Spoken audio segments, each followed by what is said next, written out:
Hello friends, ધમુસ kitchen and blog પર તમારું સ્વાગત છે. મિત્રો, ઘણી વખત લીલોતરી શાક અને રૂટીનમાં બનતા શાક ખાઈને આપણને કંટાળો આવે છે. ત્યારે થાય છે કે કશું નવું બનાવીએ અને એવું કે ઝટપટ પણ બની જાય. તો ખરેખર આજે હું તમારી સાથે એક એવી જ શાકની રેસિપી શેર કરું છું જે માત્ર 5 જ મિનિટમાં બનીને તૈયાર થાય છે, પણ ટેસ્ટમાં કોઈ પંજાબી શાકને પણ ભૂલાવી દે એવું મજેદાર બનીને તૈયાર થાય છે. તો ચાલો ઝડપથી બનાવવાનું શરૂ કરીએ. રેસિપી બનાવવા માટે અહીંયા મેં થોડી તૈયારી કરેલી છે. 3 થી 4 લસણની કળીને ક્રશ કરી લીધી છે. 1 લીલું મરચું આ રીતે સમાર્યું છે અને 2 મીડિયમ સાઇઝની ડુંગળીને પણ ઝીણી સમારી લીધી છે. 2 મીડિયમ સાઇઝના ટમેટાને આ રીતે મિક્સચરમાં પીસી અને પ્યુરી તૈયાર કરી લીધી છે. હવે આપણે એક મિક્સિંગ બાઉલ લઈશું અને તેમાં મોટી 2 ચમચી જેટલું મોળું દહીં લઈશું, જે બહુ ખાટું ન હોય એવું લીધું છે. જેમાં અડધી ચમચી જેટલું આપણે શેકેલું જીરું એડ કરીશું, અડધી ચમચી લાલ મરચું પાવડર એડ કરીશું, 5 ચમચી હળદર એડ કરીશું અને અડધી ચમચી ધાણા જીરું એડ કરીશું. અહીં આપણે મીઠું એડ નહીં કરીએ, કેમ કે મીઠું નાખવાથી દહીંનું પાણી અલગ પડી જાય છે અને એકદમ ઘાટું રહેતું નથી. હવે બધા જ મસાલાને સારી રીતે મિક્સ કરી લઈએ. દહીં વધારે ઘાટું હોય એટલે કે વધારે થીક હોય તો થોડું પાણી ઉમેરી સરસ પેસ્ટ જેવું બનાવી લઈએ.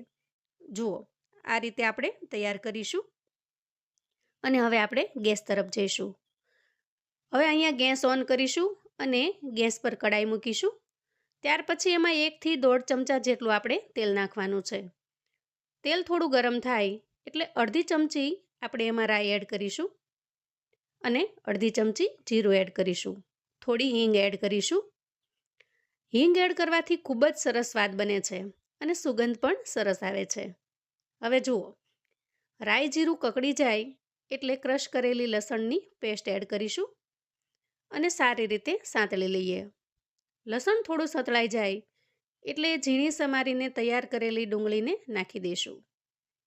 અહીંયા ડુંગળી સરસ બ્રાઉન કલરની થાય ત્યાં સુધી આપણે સાંતળી લેવાની છે. ડુંગળી થોડી સતળાવા લાગી છે એટલે લીલું મરચું એડ કરીશું, ઝીણું સમારેલું, અને થોડીવાર એને પણ સાંતળી લઈએ.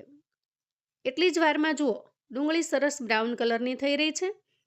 આ સ્ટેજે આપણે ઉમેરીએ તૈયાર કરેલી ટોમેટો પ્યુરીને અને સરસ રીતે મિક્સ કરી લઈએ. જુઓ, સારી રીતે મિક્સ કર્યા બાદ આપણે અહીં લઈશું સૂકા મસાલા અને સૂકા મસાલા કરી લઈએ. તો સૌથી પહેલાં 1 ચમચી લાલ મરચું પાવડર એડ કરીશું, 1 ચમચી ધાણા જીરું પાવડર એડ કરીશું, 5 ચમચી હળદર અને સ્વાદ પ્રમાણે મીઠું એડ કરીશું. હવે બધા જ મસાલાને આપણે સારી રીતે મિક્સ કરી લઈશું. હવે જુઓ, મસાલાને સારી રીતે મિક્સ કરી લીધેલા છે. એમાંથી ધીરે ધીરે તેલ પણ છૂટું પડી રહ્યું છે. આ સ્ટેજે આપણે દહીંની બનાવેલી પેસ્ટને એડ કરી દઈએ અને બધી જ વસ્તુને સારી રીતે મિક્સ કરી લઈએ. મિત્રો, અહીંયા તમને એક ખાસ રિક્વેસ્ટ છે કે જો ચેનલ પર તમે નવા છો તો પ્લીઝ ચેનલને સબસ્ક્રાઈબ કરજો અને બાજુમાં રહેલી ઘંટડીને પ્રેસ કરજો, જેથી મારા નવા વિડીયોનું નોટિફિકેશન તમને તરત મળી જાય. અહીં આપણે 1 ચપટી ગરમ મસાલો અને થોડી કોથમીર એડ કર્યા છે. ગરમ મસાલો ખૂબ જ સરસ લાગે છે ટેસ્ટમાં, પણ તમને જો ન ફાવે તો તમે સ્કીપ કરી શકો છો. હવે આપણે ઢાંકણ ઢાંકીશું અને અડધી મિનિટ થવા દઈશું. તો હવે જુઓ, મસાલામાંથી અહીંયા તેલ છૂટું પડી ગયું છે. આ સ્ટેજે આપણે 1 ગ્લાસ જેટલું પાણી એડ કરીશું અને અહીં પાણી એડ કર્યા પછી એક ઉફાળ આવવા દઈએ.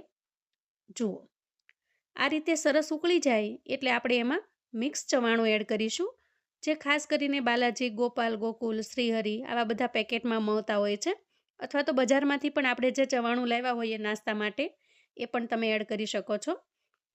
હવે આ રીતે ચવાણું એડ કર્યા પછી 10 થી 15 સેકન્ડમાં ગેસની ફ્લેમને આપણે બંધ કરી દઈશું. નહીં તો શું થશે કે એકદમ લોચા જેવું થઈ જાય છે. થોડી જ વારની અંદર ગેસ બંધ કરી આપણે એમાં કોથમીર એડ કરીશું. તો અહીંયા તૈયાર છે એકદમ ટેસ્ટી શાક. હવે આપણે સર્વ કરી લઈએ. કોઈ પણ શાકને ભૂલાવી દે એવું જોરદાર બનીને તૈયાર થાય છે. દેશી કે પંજાબી કે પછી રેસ્ટોરન્ટના શાકને પણ ફેલ કરી દે એવું સરસ ટેસ્ટી બને છે. તો જ્યારે પણ ઘરમાં શાક ન હોય અથવા તો કશું નવું ટ્રાય કરવાનું મન થાય તો ચોક્કસથી બનાવજો. 100% આ શાક બધાને ખૂબ જ પસંદ આવે એવું મસ્ત બને છે. તો મિત્રો, આવું અવનવું જાણવા માટે અને મને સપોર્ટ કરવા માટે વિડીયો ગમે તો લાઈક કરજો અને શેર કરજો. તમારા સગા સંબંધી મિત્રોને પણ આપણી આજની આ નવી રીતે બનાવેલા શાકની રેસિપી ચોક્કસથી મોકલી આપજો, જેથી એ લોકો પણ બનાવીને તૈયાર કરી શકે, એન્જોય કરી શકે અને એના પરિવારને પીરસી શકે. કોમેન્ટમાં મને ચોક્કસથી જણાવજો મિત્રો કે આજની આ શાકની રેસિપી તમને કેવી લાગી છે. તો ફરી મળીશું એક નવી રેસિપી સાથે. ત્યાં સુધી આવજો મિત્રો.